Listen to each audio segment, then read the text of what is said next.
Tonight's episode of Chunkcast is brought to you by Koala Ink Studios. Tune in every Monday for a new episode of Quidjabo and Harold on YouTube. In the nebula of dreams and lore, Uncle Chunk's got tales galore. With the mighty beard, a hammer strong, pop culture legends where we belong.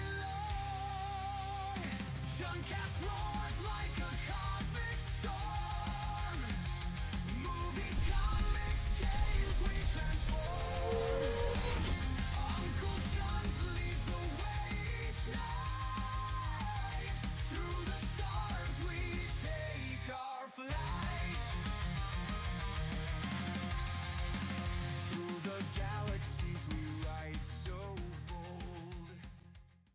Welcome, one and all, yes, to another Chunkcast. Hello, hello, hello. It is December 7th, and we are doing this. Like, I just jumped on because a whole bunch of stuff has happened, and I want to just have my voice out there into the ether and the echo chamber and all that kind of stuff. Like Netflix, Warner Brothers, it's raining cats and dogs, all that kind of stuff. The Snyderverse, what's happening? Oh my God. Okay, so I'm just going to jump in. Hope you're all doing well. Yes, I'm the king of this realm, Uncle Chan. I hope you've all been great to you and one and yours and all that kind of stuff. So thanks for including me in your day, and I appreciate you clicking on the video and, you know, like and subscribe and all that stuff that YouTube wants us to do. So, okay, it's going to stop with the preamble and just get stuck into it because there's a lot I really want to talk about, and probably a lot of it's bull, right? It's probably never going to happen, but I want some of it to happen, and I want to talk about it because there's a glint of potential of some of it happening. So I want to talk about Netflix and Warner Brothers and the AAA game space. But first, before you roll your eyes and click off the video, the Snyderverse. Let's go with it. Yes. Alrighty, let me bring this image up just to paint the picture of what I want to talk about here. So Netflix has just bought Warner Brothers, right? Okay, let's get that out of the way, and I'll talk about that secondary to this topic. So for those of you who are unaware, Zack Snyder, master of the Snyderverse, he did Man of Steel, Batman v Superman, he ushered in Wonder Woman and the Suicide Squad and his Justice League and all that kind of stuff. Zack Snyder's Justice League movie is amazing, and I don't care what anyone says. I think it's a masterpiece, and I would love to see it finally resolved. We had other movies that didn't happen. The Batman Deathstroke movie, the sequel to Man of Steel, yeah, another Wonder Woman movie, and Justice League Part 2 and 3, right? So we all know what happened. The DCU is gone. Now we've got the Gunverse, if you want to call it that. I honestly think now that we're a bit of the ways in to the new DCU, I don't think it holds a candle. Unfortunately, I don't think it holds a candle to what Zack Snyder and the rest of the team in that whole experiment. I don't think it holds a candle to that. I honestly think we've lost something that could have been exceptionally great, and there were a lot of great moments there, and just the thick, like, mythic feeling of the Snyderverse that I loved. I really enjoyed it. And I think the Gunverse it pales in comparison. That's just my opinion, you know, whether you agree with me or not. I do agree that the new Superman movie feels very comic booky, like feels very, you know, it's obviously been inspired by the Silver Age and all that of comics, and, you know, there's campiness and stuff there, and cheese and that's great. I like cheese. You know, I'm not opposed to cheese, but I mean, come on, Man of Steel, Jesus! Like, how do you? Man of Steel and Superman. I mean, those two movies are so very different. But I think Man of Steel is a masterpiece, and I don't care what anyone says. Anyway, let's get into where I want to go with this. So Netflix and Zack Snyder had that relationship where he did a bunch of content for Netflix. No, it wasn't Netflix. It was HBO Max. That essentially financed, you know, Warner Brothers and David Zaslav, I think it was at the time. You know, anyways, Zack Snyder got the financing to finish his movie during COVID and all that kind of stuff. And here we are. We had Army of the Dead, we had Rebel Moon Part 1 and 2, and there was a bunch of other projects on Netflix that Zack Snyder was pumping onto the Netflix streaming service, and then everything went to a halt. Right, they halted. And a news item went out saying we're halting all of Zack Snyder's current projects in play, and he was going to be doing a whole bunch of universes and stuff like that. And whatever people say, whether they liked what he was doing or not, they were successful. Like they were. I mean, you can go look it up yourself. His what he put out there was successful, and it is what it is. So where I'm getting to now is a lot of the conversation around Zack Snyder and Netflix buying Warner Brothers. It's sparked up this whole debate again. And prior to the announcement of Netflix purchasing Warner Brothers or acquiring Warner Brothers, Zack Snyder was like drip feeding, like for a few weeks leading up to this announcement. Like he was drip feeding like behind the scenes photos just out of nowhere. Behind the scenes photos of Henry Cavill and Ben Affleck, and sending Gal Gadot her audition tape alongside Ben Affleck for her role as Wonder Woman that she's never seen before. And this is 8 years later, and like all these things just started dropping, and people are like, oh my God, like what's happening here? And I'll admit, me too. You know, I was thinking the same thing. I was like, hey, damn, what's going on here? Is this like clearly, I just think, look, realistically, I think he's just, hey, it's just, hey, we found some stuff. I'm just going to just start dropping it. I don't know if he knows anything about what was going to happen. But, you know, if you want to connect the dots and put your tinfoil hat on, he's got connections at Netflix. Like, you know, he lived in that family for a couple of years there, right, doing content. And he might have known, right? That's all I'm saying. Like, he must have had some kind of knowledge leading up to the potential that they were a potential buyer and all that. And he's just like, hey, let me just start, you know, causing an online stir like he does. Anytime he posts something, like the internet goes nuts, right? The fandom goes nuts, whether you love him or hate him or like what he does or don't like what he does. You know, he anytime he posts something that's connected to any kind of fandom, it gets news, right? So it just seems very coincidental to me that he's starting to drop all this kind of stuff. And it got me a bit excited. I'm like, hey, this happened before, and we got Zack Snyder's Justice League. I'm just saying, like, is there potential there now that Netflix owns Warner Brothers? Well, they're about to in like 10 months' time or whatever. Whenever it all wraps up, can we get a continuation? You know, I know everybody's going to be in the comments. Whoever has stuck around this video, if they haven't clicked off already, will be telling me, oh, you're dreaming. Like, you're dreaming, it's never going to happen. I'm like, yeah, okay, cool. Like, I'll wear that. I accept that. And you're probably right. But everybody thought that Zack Snyder's Justice League movie was never going to see the light of day either, right? So there's a precedence now for potential. That's what I'm saying. I think if you're purchasing or acquiring Warner Brothers and all of its IP, including the DC Universe and DC Comics, DC Studios, all of that, all the property there, like, why would you... You've got a floodgate of options in front of you. If you could give exclusivity to, hey, we're going to do the DCU as it is now under James Gunn, but hey, here's an Elseworlds continuation of Zack Snyder's universe, right? I don't know. I'm pretty sure Ben Affleck's done, but like, I mean, he's looking, I shouldn't go there, but he's aging, right? And he could be an aged Batman in this coming back. They could, like, here's my pitch, right? So we finished with Zack Snyder's Justice League. And you see Darkseid saying, like, we'll do it the old way, like Ready the Armada, right? You know, he's looking at the Justice League through the boom tube, and he's like, right, okay, like these guys are business, so I'm gonna bring the business, right? And that's what we haven't seen, right? And the realization of the nightmare timeline. And what happens during that nightmare timeline, and all the timey-wimey stuff, and all the everything. I don't want to spoil it if you haven't seen anything that's been released about the potential storyline that could have been in Justice League 2 and 3. But it's epic, man. It sounds amazing.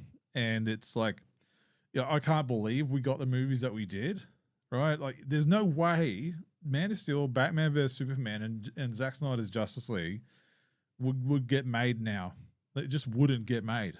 Like, it's just, I can't see a world where it will get made because everything's so risk adverse, right? And those movies and that take of that, oh my God, that take of that universe that he built was a risk. But I think it was a risk worth taking because it was epic. I loved it, right? And we got robbed of Deathstroke, Joe Manganiello as Deathstroke across from Batman's Ben Affleck's Batman. We got robbed from that.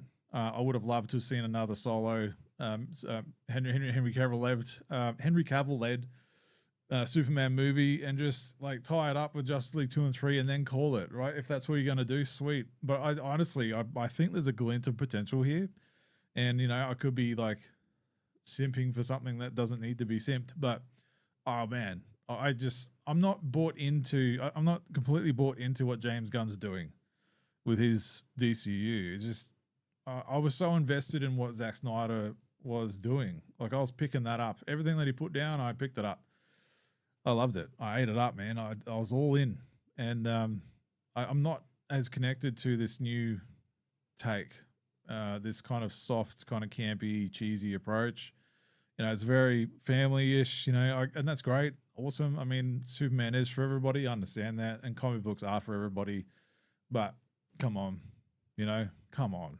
I think if you look at the box office for the Snyderverse, it's already been, it's beating like what James Gunn's doing already. And I know the landscape's changed, you know, theatrical releases and the window and the cost of living and all that kind of stuff. Like movies just don't make the same money anymore and blah, blah, blah. I understand all that, and the hype is gone. That's the other thing. Like the brand was pretty much on death's door after all of the nonsense that happened here. But I just think, look, if my pitch is when you wrap, well, I'll get back to my pitch. I've gone off track here, but my pitch is after Zack Snyder's Justice League, where it wraps up, you know, he's like, Darkseid's like, okay, yeah, bring the Armada, we'll do it the old way, and then he goes away and starts preparing, and you get the Justice League opening up the Hall of Justice and their home base, and they start like spending the next few years becoming proficient as a team and building out the roster like they plan to do. And you know, they open the doors and there's a big table or a big room, and Ben Affleck and Gal Gadot, they're like, hey, look, a round table, you know, chairs, blah, blah, blah, and room for more, you know, that whole sequence.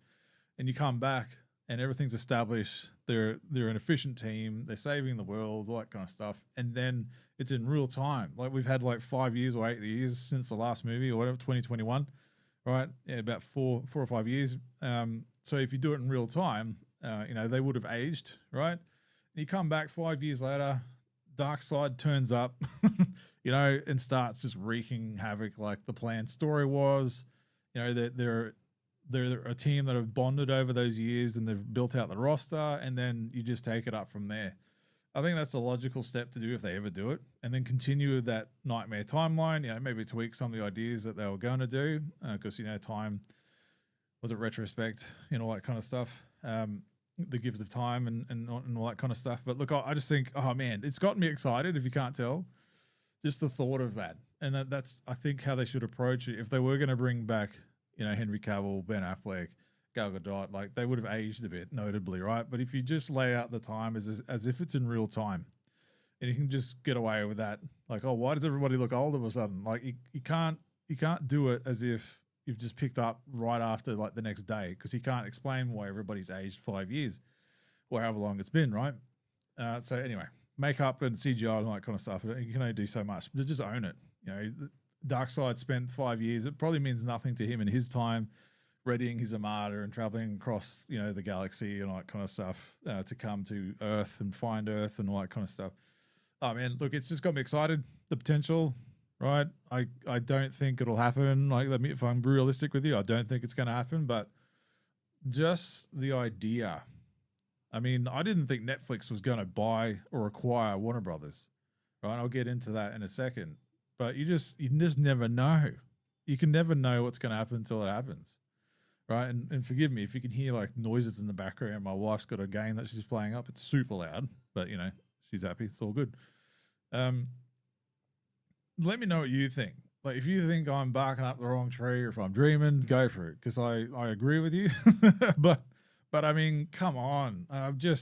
Marvel's not the same. Like, Marvel died with Endgame. I don't care what anyone says. Marvel cannot or has not achieved the same level of hype since then. It just hasn't. It hasn't been a recapture of the MCU and all that, and it's just killed it, right? Even Marvel Comics died around 2016 when they did that all new, all different, gender bent, sex bent, and like race bent stuff, and they're doing the same thing in live action, and it hasn't worked. It didn't work in comics. It didn't work in live action. Surprise, surprise. All right, and they're going to need to like build on the next 2 Avengers movies to bring the fan base back, and we'll see if that happens. But I just think if Warner Brothers wants to bring the fan base back, I don't think there's enough of a fan base at the moment for the Gunverse. I don't think it's going to go places. Honestly, I just don't. I don't think it's going to go where they want it to go. But the hype, man, like if they announce, yeah, we're doing Justice League Part 2 and 3 to wrap that Snyderverse up and call it a day and make it a moment, right? You can do those movies back to back and just wrap it up. Away you go, right? Oh man, God, just give it to me, man. Like just, I want that so bad. I can't tell you how bad I want that. I want it really bad. But anyway, let me know what you think. Happy to hear it. Happy to be shot down. Happy to be supported on my idea as well. But anyway, let's see how we go. Cool. All right. Well, next thing I want to go over is the actual acquisition of Netflix and Warner Brothers and my thoughts of that. So let's hook right in.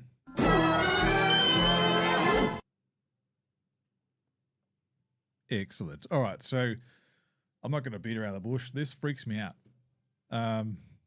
I don't think this is a good idea. End of video. Goodbye. See you later. Anyway, so Netflix buying Warner Brothers. I get it from a business perspective. It's a smart decision, right? I get it. I understand the catalog that Warner Brothers has. There's like 100 years worth of experience in IP and everything there on the Warner Brothers banner. And like, why wouldn't you? I mean, that's why there was a bid war that just took place, between other places, including Paramount, trying to acquire Warner Brothers and capture them and all the franchises and the library they're in. But Netflix, what freaks me out is what happens, right? This is going to cyberpunk levels of concern where, the big organizations and corporations just continually get absorbed, until it's like, I mean, Warner Brothers has been merged like 100 times or already, right? It's a shadow of its former self. They still do good movies, but it's just not the same, right? And Netflix isn't a movie studio. It's not artistic based.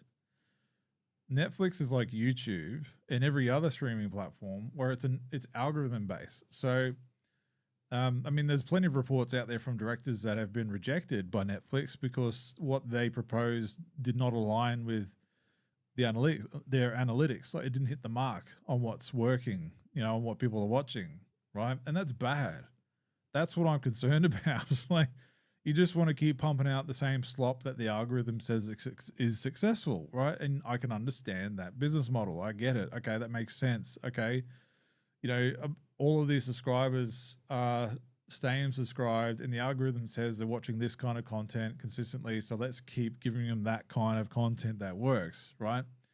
And I'm not saying they've not done anything that's been impactful. I mean, you look at Stranger Things. I mean, that's been a very that's defined Netflix for the last 5 years, right? As their biggest thing, and it's made a cultural impact. And so I'm not saying that they can't do that. And like The Witcher, for better or worse, had the similar impact. Like it got, water cooler talk, and like that's what they did, And was it 13 Reasons Why, or whatever? Like there's these cultural kind of touchstone things that they've done, which have been great to watch. Oh, I mean, what's that? What's that? No, Rabbit. No, what's that movie? What's that show?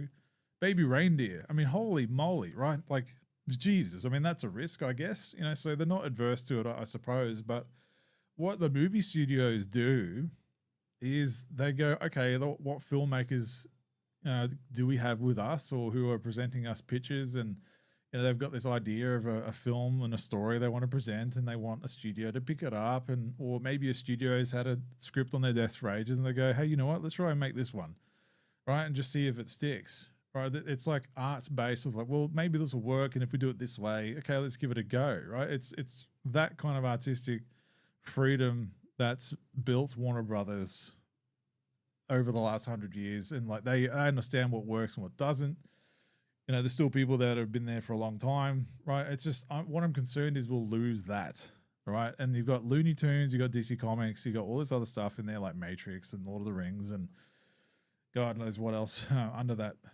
Like Warner Brothers is massive. I don't need to tell you that. You know that, right? There's a lot of epic stuff in that library, and what I fear is Netflix taking control over the next couple of years, right? And they start looking at that library and they go, okay, let's just see what matches our current algorithm, what hits those points, and let's just churn out some stuff, right? Where that's the angle that they're going for, instead of going, okay, now we've got this massive library. Yeah, they'll probably let Warner Brothers do their thing for a number of years, right? But it'll be a matter of time before those clutches start coming in and going, okay, so we want you to start doing it our way because we know our way works. We have the algorithm, and let's just get everything in line and, synergy and all that kind of stuff. And we'll lose that kind of creative freedom over there at Warner Brothers.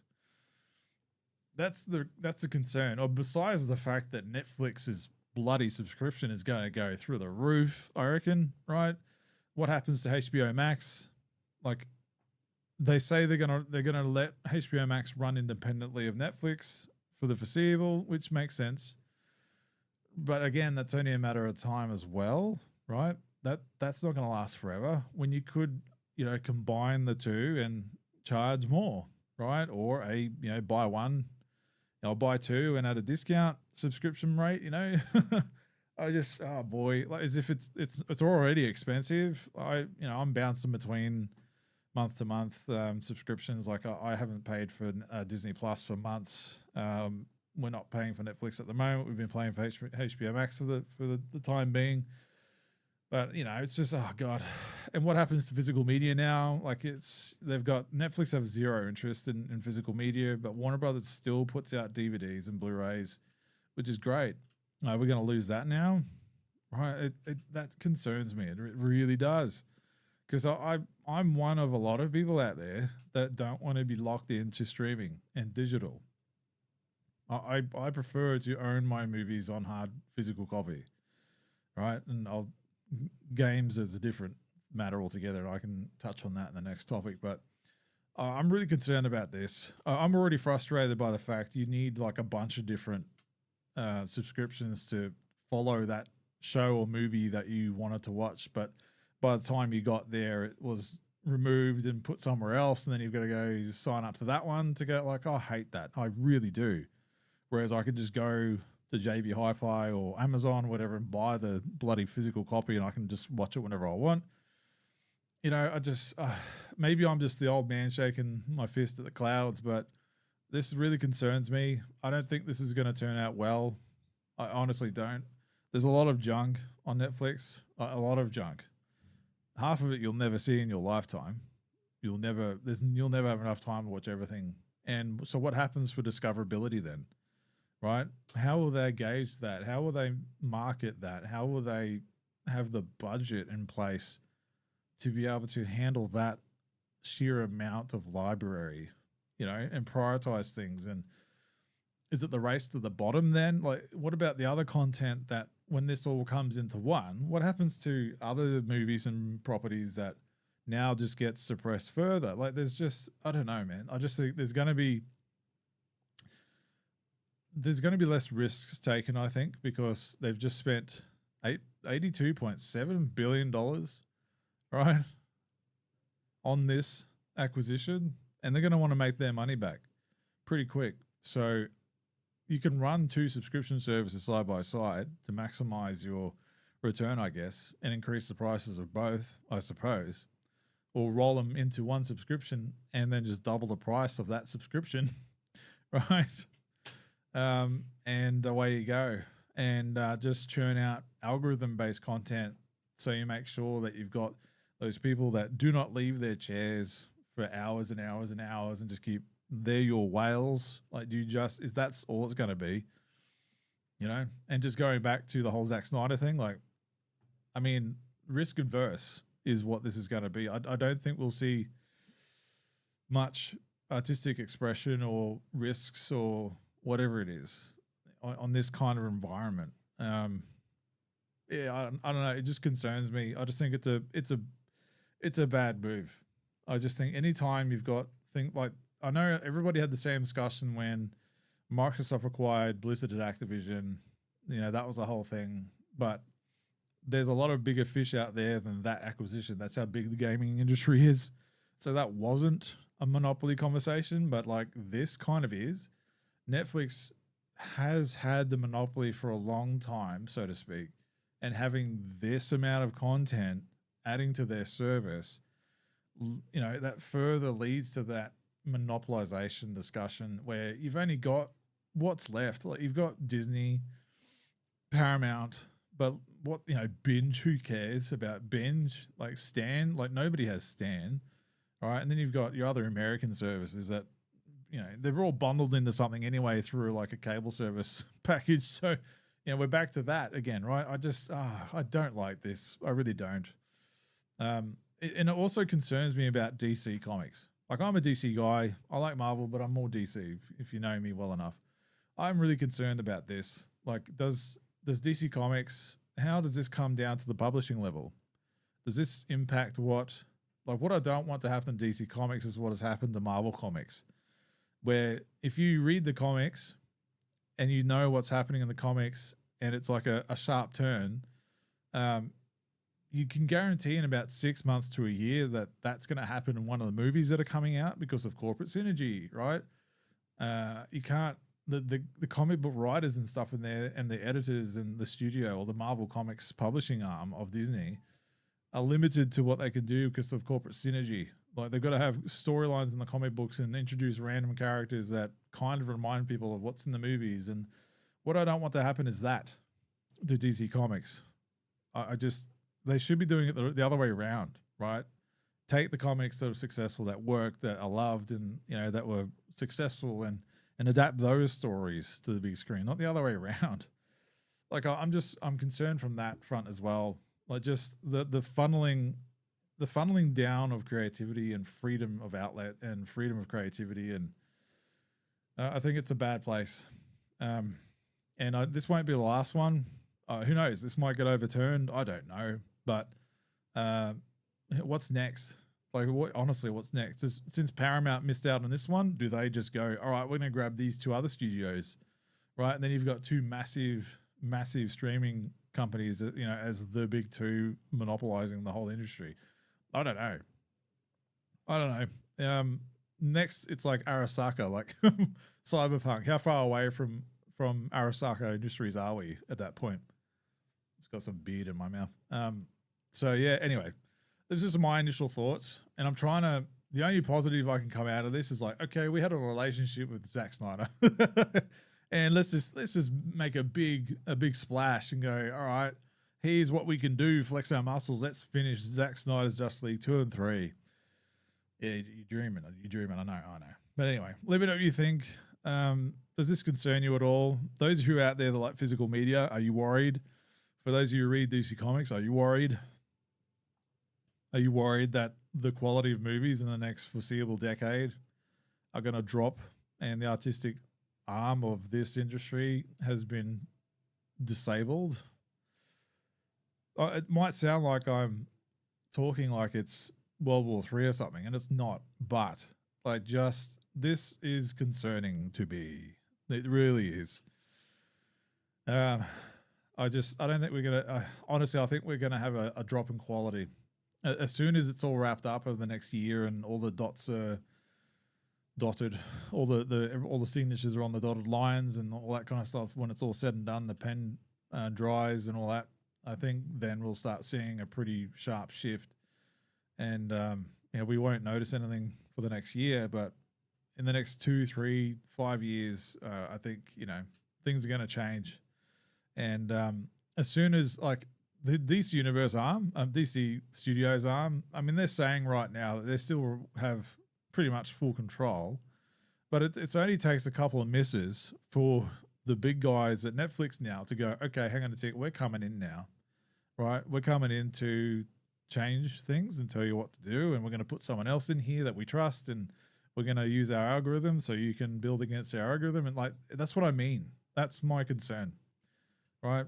like a couple of mistakes starts raising the red flags, and let's just jump in and knee jerk, and you're not allowed that artistic freedom to maybe things don't work all the time. That's fine, but anyway, going along in the tooth here, but thanks for humoring me for my concern on this. So let me know what you think. I'm very interested to know if I'm alone in this or if I'm just thinking things that aren't going to happen, but who knows. Anyway, cool.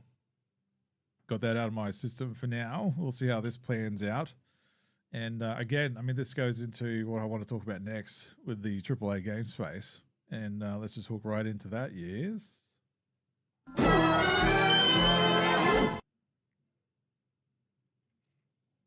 Okie dokie. All right. So, look, apparently the AAA game industry is dying. And I don't disagree. I actually agree with this take. And just from my own experience, I don't even really need to get into too far of the nitty gritty on this. I think everybody as a collective, I think just the general feeling is that AAA games are way too expensive now, right? There's too many games published. There's like thousands of games published a year, thousands and thousands of games published a year. There's not enough people and time to play every game that comes out, right? And when you have AAA games that are just stretching the hours for the sake of content and calling it valuable content and just filling a world with stuff that you just don't really need to do or care about, or it's pandering to audiences that aren't going to support that game anyway, right? And you wonder why it's falling apart, and the indie scene are picking the scraps from below and being successful off the corpse of the AAA industry. I'm playing more old games than ever. Well, I've got a wish list that I wait for game sales. I've got a game backlog that's going to take me forever across Xbox, PlayStation, and Nintendo that I haven't even gotten to yet. Yet they keep pumping out these games that expect you to have like 30 plus 40 plus 50 hours free or 100 hours, right, to pump into their game, and want to charge you $160 for it, right? Unfortunately, how can you do that? How can you put out, let's say there's 10 massive AAA games a year and they all cost $120 to $160 each for just the standard edition now, and the ultimate edition, right? Who's going to spend like $1,600 a year on 10 games or maybe 8 games? Who's going to do that? Honestly, who in their right mind, not me, right? Who in their right mind can afford to do that? I mean, that's reckless. Hey, look, unless you're doing really well in life, and hey, like when the game launches and it's, oh, there's the ultimate edition, $170. Cool, I'll do that. I saw a game edition for one of the wrestling games and one of those NBA games. It's $220, right? Who the hell? Like, you've got your whales out there. Again, you've got those people that's the one game that they play a year, and they go, yeah, sure, okay, yeah, $220. Well, I'm going to play this for the next 12 months. No big deal, right? To a point, I get that. But even I wouldn't do that. I'd be like, what? My game that I buy for like $100 every year is now, doubled in price. What happened there? Oh, I'm going to have to second guess this hobby, right? There's so much wrong with it, right? But they're blaming us, right? They're blaming the players. They're blaming the audience. They're blaming the customer for not buying their games, right? And the audience of the masses aren't buying into the message that they're putting out there in all these games either, right? It's just not. I don't know why they haven't done a sharp turn sooner. Like, if there's ever a time where you need a knee-jerk reaction or whiplash, it's now. Like, when you're dumping $200 million plus into a game that is, pandering to an audience that just wants brownie points and what's the word? What's the word? Someone's going to be like, it's this word, John. What the hell? When you're clout, that's the one. Thank you for that person out there shouting at your screen. Yeah, they're just doing it for clout points, right? And the studios are pandering to these crowds on social media. The vocal minority is, oh, look how inclusive we are. Look at how concerned we are for the message, and right. But no one. And then when the game launches and no one buys it, okay, that studio is just done and crashed and folds up because the rest of the gaming sphere didn't support the game for obvious reasons, right? And there's no reason for games to be costing that much. It's insanity. Insanity. When you've got indie studios that are doing near close to the same level with 20 people, 30 people, right? It's you don't need to, the budget shouldn't blow out that much. If it means you need to take a bit more time. So, I mean, look, I'm not sitting here like I know how to run a game studio. I'm just saying, like, what have you learned over the last 10 years of the game industry's failures? And why do you keep doing the same decisions? Why do you keep making the same choices and expecting a different result, right? Particularly in the live service game industry as well. Well, again, all the games, all the developers out there, or not the developers, all the publishers out there that put out a live service game want everybody to play their game all the time and have all the money. They want all the money, but so do all the other publishers out there. They want all of the money from the same people as well, and their time and retention. It just doesn't work, right? It just doesn't work. And if you remember growing up, well, maybe it's different for kids today, but man, when we grew up through, you know, Nintendo 64 or Super Nintendo or Mega Drive or PlayStation 1 or Mega Drive, did I say Mega Drive? You know, anyway, any other console that you grew up with and you didn't have an expendable income, and you were just relying on your parents or your allowance to buy one game every quarter or something like that you saved up for, or a birthday or Christmas, and that was it, you know, and that game became it for you, right? Or you went and rented it out and took it home and you rented it every weekend or whatever it is. Or game libraries themselves are significantly smaller, right? Like if you look at or maybe the PlayStation, but Nintendo 64, for argument's sake, right, I'm pretty sure that game library was sub 500 games, right? I don't think it was that much, right? So the selection of games was smaller, so you had more opportunity to put games out. Or again, like I get publishing now is vastly different in this digital world that we're in now, and cartridges are so much more expensive, and they still remain. But even to the other consoles like PlayStation, Sega Saturn, Dreamcast, like the game libraries were significantly smaller, where game consoles now, you'll have libraries of thousands of games that will never get played or will never get seen by certain groups of people or just never get seen at all, right? So I don't blame this conversation happening now of an impending game industry crash, right? Another one, right? There's only so much bandwidth and everything's pushed down the same throats of the same people, and you can't just keep shoving it and shoving it and shoving it, hoping you're going to have the same success all the time. It's unreal, mate. Unreal. Like, just for myself, right? I'm a long time gamer. I've been playing games since the Sega Mega Drive back in the day as our first console. So like I know that I have had the time to play games. And I know the games that I want to play, right? But like my time is significantly different now as an adult. And kids that are playing games now are playing games for different reasons than we were growing up.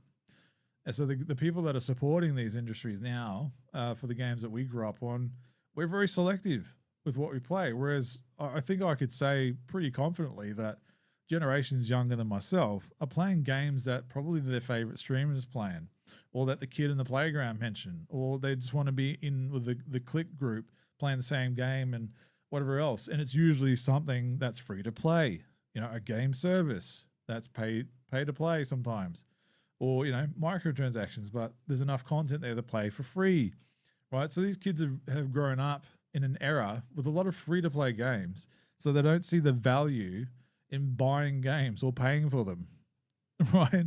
So there's your problem as well. When you foster an industry that supports free to play and hoping that people are going to start throwing money at the additions and the expansions and the DLC and the microtransactions, when you have a whole generation that doesn't see the value in buying or putting money down on a game, because why should I? Because I can just play the same game for free. Well, where do you go from there, right? And particularly in an industry now or an economy that everything's really expensive. People can't afford those luxuries anymore, or as much as they did. And the ones that they can afford, they're very, very selective now when they buy them or put money down on something. And here we are, right?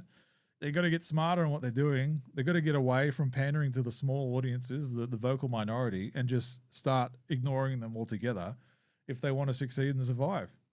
Unfortunately, that's the end of it. I'm sorry to say, but if you want to run a business into the ground, then you listen to the people who are not going to support you anyway, right? And then don't start sitting there going with your hands on your hips, going, "What happened? What happened? We were doing the popular thing, the trend, and pandering to a certain group, but they didn't turn up though. So what? So did we do wrong there? I mean, yes, you did, right? So if you pander, I'll use the word pander because fuck it, if you pander to the right audience, they will turn up. There's always people looking for that next game, right? They swing the pendulum back the other way for a while and get some success there. You'll have more in this space with this amount of people buying your game than this amount of people that might buy your game. Honestly, it's the same thing as Disney and all those other movie studios that are putting out stuff that the audience that they're pandering to do not turn up for. I've been saying this for years, as have a lot of other people as well, just from observations and, another box office failure. Another game studio closure. I wonder why, right? Go figure. Anyway, I just thought this was funny. That's half the reason I wanted to talk about it, because it's like, well, duh. Right? I've been talking to people like this about this kind of concern for years now. And, I've always been against the live service games. I don't like them. I honestly don't. I like co-op games. I like games that I can play with people online, from a co-op perspective, playing like a 2-player or 4-player game or whatever it is, but that doesn't need to be a live service, right? It's, you can play peer-to-peer or something or whatever it is, couch co-op, whatever, right? But something that needs and is predatory on your time and your availability and your money shouldn't exist. That should be the last thing the industry should be doing, right? And particularly now, they need to now double down on quality games, quality stories, quality gameplay. And Nintendo is in the bad books at the moment because of Metroid Prime 4, where they've locked a certain feature in the game behind an amiibo again. Right, and I don't know why they do that. It's so dumb. It's so dumb. So you want to spend $80 on a game and then another $30 on the amiibo, just so you can listen to music while you're driving around on a damn motorcycle in a desert. Like, what the hell, Nintendo? Like, this is the kind of stuff that makes everybody go, this hobby sucks. It's too expensive, right? And then nickel and diming us all the time, and it makes you wonder why there's record levels of people playing older games and getting emulation machines and whatever else they need to do, sail the high seas, right? You wonder why the people aren't playing modern games anymore. It's just hilarious. Like, but everybody else can see it except them. And I say them, just the broader industry people, the people that are in the boardrooms, the people that are like, why are we losing money all the time, right? It's just, come on. You just want to go in there and shake them, grab them by the shirt, scruff them, go, what the hell are you doing, mate? Like, well, come on. Turn your shit around. Pull your pants up and go out and do something real. My God. Anyway, I've had a bit on my mind. So I've just come in here and had a bit of massive vent session, a bit of pent up frustration of some of these news articles that are coming out and just observations over time. And now that I've got a bit of time aside from Kujibara and Harold, I'm just doing a video, and we'll run it from here. And anyway, let me know if I'm off the wall, and probably am. But if I'm off the mark as well, mate, tell me. Like, do you disagree with my perspective here? Like, do you enjoy how things are? Like, are you happy with how things are? Like, are you excited by games anymore? Or are you excited more by the prospect of revisiting old games or buying older games on sale, like from previous generations that you can still buy, and playing those, grabbing some old games? If you can grab $50 and grab 4 or 5 games on sale from older generations that you might not have played, or like, are you doing that instead? Like I am. I've got games on my wish list that are like Xbox One games, or PS4 games, or Switch One games, right, that I still haven't picked up yet because new games just bore me. And it's not necessarily the gaming aspect of it. It's just the prices. I don't want to spend $170 on a new game just because you've planned out a DLC package runway when you could sell that same game for maybe 120 and put all the content there. You might have more luck. You might have more people going, wow, you're telling me that you've got this entire game and these extra chapters and DLC items included in the main game itself for 120. Wow. I see the value there, but no, you want to sell $100 game and then plan a $30 expansion 5 months from now and expect the same people to double dip. Like I understand from a business perspective, but my God, you wonder why, what's that game? What's that game of the year? Expedition 8 or 13, whatever it is. That's it's been nominated for Game of the Year, and there's no DLC, no microtransactions. It's a turn-based RPG, and it was made by a studio of 20 or 30 people, and it looks better than some AAA games, and it's gotten wide notoriety in the best way possible because of what it stands for. Right, it looks on par, if not better, than a lot of AAA games, and it costs $80, and it's a full experience, and it's top tier. There's no reason. There's There's constant examples that come out for games that are less, $80 or less, that trump these big $200 games. There's no reason, right? Besides ballooning costs and ballooning studios and. Anyway, I'm not going to get too far into it. It's just, it frustrates. I love this hobby so much, like the movie industry. I love movies, I love games, I love comics. That's why I talk about this stuff when I get a chance to do so. And it just frustrates me to see the industry just kicking itself in the balls all the time. It's like, come on, and oh man. Anyway, I'll wrap it up here. But anyway, thanks for hanging around, and we'll just wrap up the show, shall we? Yes. So a lot of things discussed this evening. Yes, indeed. I will start calming down. I'll start winding down as well as we edge into the night. And I'm going to upload this video. And again, shameless plug. I've got episode 2 of Quidjabo and Harold going live tomorrow morning, Monday morning. So keep an eye out for that. And thanks to everybody again that turned up for episode 1. Hopefully we'll see you all there for episode 2 and the next 7 episodes after that. And I'm already writing. I've finished the overall. What's the word? God, I'm lost for words during this one. I've completed the chapter overview for book 2. So now I just need to flesh it out per chapter. And then I'll start drawing that book and plan animating that one, in the new year. So, all things don't stop and they just keep going and keep the momentum. So hopefully we'll see you in the future episodes. And I hope you enjoy it along the way.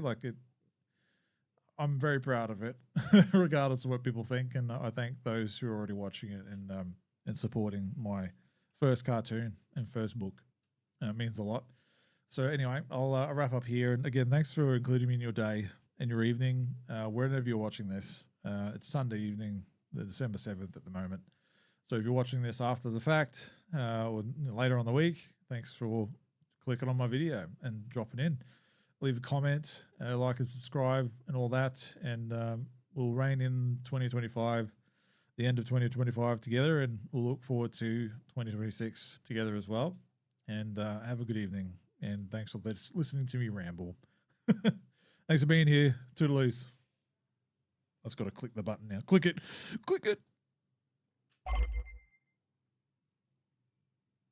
In the nebula of dreams and lore, Uncle Chunk's got tales galore. With the mighty beard, a hammer strong, pop culture.